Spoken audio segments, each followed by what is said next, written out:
Ito ang tinatawag na Corazon de Jesus.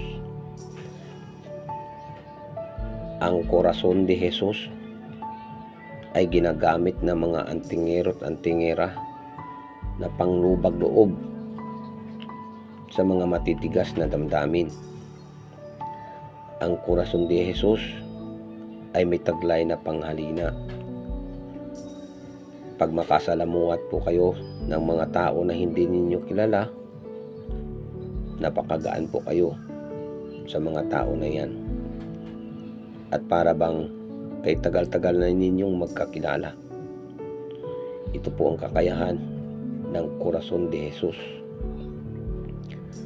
Ang ibang mga antingero at antingera ay ginagamit rin po ito. Proteksyon sa mga disgrasya. At yung iba ay kinakargahan ng mga orasyon na dasal para gamitin pamproteksyon sa bala o patalim. Ito ang kakayahan ng Corazon de Jesus.